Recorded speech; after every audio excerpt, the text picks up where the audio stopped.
여러분 안녕하세요. 우리가 매일 당연하게 쓰는 전기 있잖아요. 이 엄청난 힘이 사실은 우리 눈에 보이지도 않는 아주 작은 원자에서 시작된다는 거 혹시 생각해 보셨나요?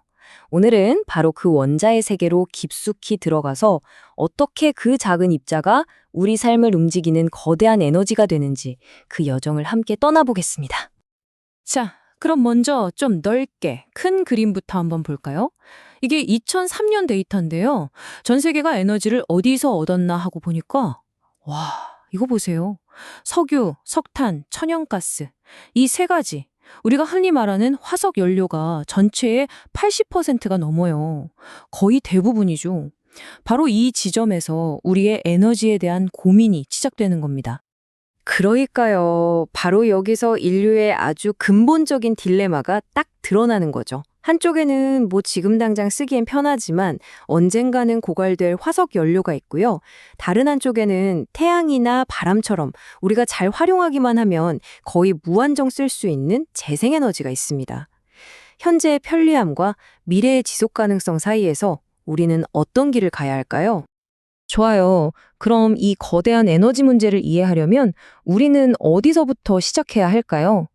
더 근본적인 걸 알아야 해요. 그게 뭘까요? 정답은 바로 물질입니다. 물질. 좀 어려운 말 같나요? 아니에요. 그냥 우리 주변에 있는 모든 거라고 생각하시면 돼요. 단단한 강철도 물질, 저기 흐르는 물도 물질, 심지어 우리 눈에 보이지 않는 공기까지도 전부 물질이죠. 그리고 에너지는요, 바로 이 물질들을 움직이고 또 변화시키는 근원적인 힘이라고 할 수 있습니다. 그렇다면 이 모든 물질을 이루는 가장 기본적인 알갱이는 대체 얼마나 작을까요?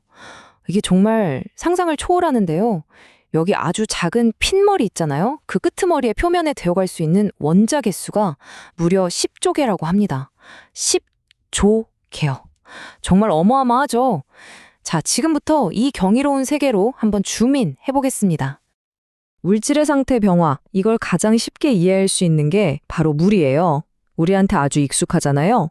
자, 물이 꽁꽁 얼어서 고체, 즉 얼음이 되면 분자들이 서로 꽉 붙어서 꼼짝도 못해요. 그러다 녹아서 액체, 그냥 물이 되면 분자들이 좀 느슨해져서 서로 미끄러지듯 움직일 수 있죠. 여기서 더 뜨거워져서 기체, 그러니까 수증기가 되면 분자들이 완전히 자유롭게 흩어져서 날아다니는 겁니다. 결국 똑같은 물 분자인데 얘네들이 얼마나 끈끈하게 붙어 있냐에 따라 상태가 완전히 달라지는 거죠. 근데 이 원자라는 개념이 처음부터 짠 하고 나타난 건 아니에요. 아주 오래전 고대 그리스 철학자들이 세상을 쪼개고 쪼개다 보면 더 이상 쪼갤 수 없는 마지막 입자가 있지 않을까? 이런 상상을 했거든요. 그 상상에서 시작해서 수천 년 동안 수많은 과학자들이 그 실체를 밝히려고 노력한 거예요. 돌턴, 러더퍼드를 거쳐서 마침내 양자역학이라는 도구를 손에 쥐고서야 지금 우리가 아는 원자의 진짜 모습에 가까워진 거죠. 정말 긴 여정이었어요. 자, 그럼 원자가 정확히 뭘까요? 아주 간단하게 말해서 어떤 물질의 고유한 성질을 가진 가장 작은 알갱이라고 할 수 있습니다. 예를 들어 금을 계속 쪼개도 금의 성질을 잃지 않는 마지막 단위, 그게 바로 금 원자인 거죠. 우주에 있는 모든 게 다 이 원자로 만들어졌다고 보시면 돼요. 말 그대로 모든 물질의 심장부인 셈이죠. 그럼 이 원자 안에는 뭐가 들어있을까요? 그 속을 들여다보면 딱 3명의 핵심 플레이어가 있습니다. 먼저 플러스 전하를 가진 양성자. 얘가 몇 개 있느냐에 따라 수소인지 헬륨인지 원소의 정체가 결정돼요. 그리고 아무런 전하가 없는 중성자. 얘는 양성자들이 뭉쳐있는 핵을 안정적으로 꽉 잡아주는 역할을 하고요. 마지막으로 오늘 이야기의 진짜 주인공이죠. 마이너스 전하를 띤 전자입니다. 이 친구가 바로 원자의 화학 반응이나 전기적 성질을 전부 결정하거든요. 예전에는요, 과학자들이 원자를 태양계 같다고 생각했어요. 핵이 태양이고 전자가 그 주위를 도는 행성처럼요. 이걸 행성 모델이라고 하는데 사실 이건 이제 좀 오래된 생각이에요. 현대과학, 특히 양자역학으로 보니까 전자는 그렇게 정해진 궤도를 뺑뺑 도는 게 아니더라고요. 대신 전자구름이라고 부르는 어디에 있을지 확률로만 알 수 있는 그런 공간에 존재합니다. 어때요? 과학이라는 게 이렇게 계속해서 더 정확한 모습으로 발전해 나가는 거죠. 자, 이제 전기를 이해하기 위한 정말 정말 중요한 황금률이 하나 나옵니다. 집중해 주세요. 바로 플러스인 양성자의 개수랑 마이너스인 전자의 개수가 똑같으면 그 원자는 전기적으로 중성이다. 이겁니다. 플러스 마이너스 제로, 딱 균형이 맞는 상태.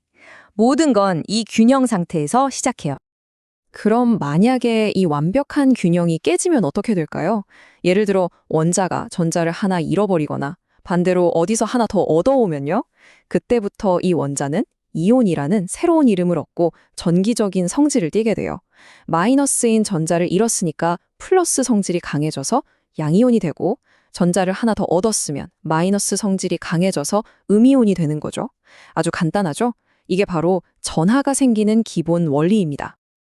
네, 바로 이거예요. 드디어 핵심에 도달했습니다. 전기가 뭐냐? 그 본질은 딱 하나예요. 바로 이 전자들을 움직이게 만드는 것, 그겁니다.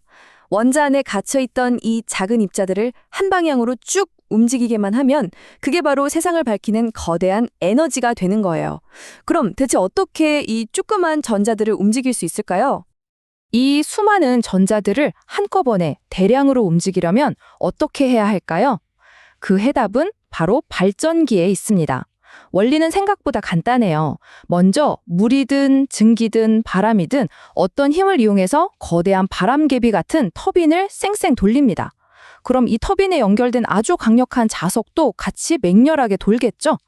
바로 그때 그 주변에 감아놓은 구리선, 즉 코일 안에 있던 전자들이 이 강력한 자기장의 힘에 밀려서 약속이나 한 듯이 한 방향으로 우르르 움직이기 시작하는 거예요. 이 거대한 전자의 흐름, 이 전자의 행진이 바로 우리가 전류라고 부르는 전기의 실체입니다. 자, 그럼 마지막 퍼즐 조각입니다. 이 터빈을 돌리는 힘, 그건 대체 어디서 오는 걸까요? 네, 맞습니다. 바로 우리가 이야기 맨 처음에 봤던 그 에너지원들이에요. 댐에서 떨어지는 물의 힘을 이용하면 수력 발전, 바람의 힘을 이용하면 풍력 발전, 석탄이나 가스를 태워서 만든 뜨거운 증기의 힘을 이용하면 화력 발전, 그리고 원자핵이 분열할 때 나오는 엄청난 열로 만든 증기를 쓰면 원자력 발전이 되는 거죠. 결국 핵심은 똑같아요. 어떤 힘으로 터빈을 돌려서 전자를 움직이게 할 것인가 하는 문제로 돌아오는 겁니다. 자, 이렇게 우리는 오늘 거대한 전 세계 에너지 문제에서 시작해서 눈에 보이지도 않는 원자 하나의 가장 깊은 곳까지 탐험하고 다시 돌아왔습니다. 정말 긴 여정이었죠. 이 모든 과학적인 이야기 끝에 결국 우리 앞에는 아주 중요하고 현실적인 질문 하나가 남게 됩니다. 바로 이것이죠. 우리의 미래를 그리고 우리 아이들의 미래를 밝히기 위해 이 전자들을 움직일 동력으로 우리는 과연 어떤 에너지를 선택해야만 하는가? 이 질문에 대한 답은 어쩌면 과학자들만이 아니라 바로 우리 모두의 손에 달려 있을 겁니다.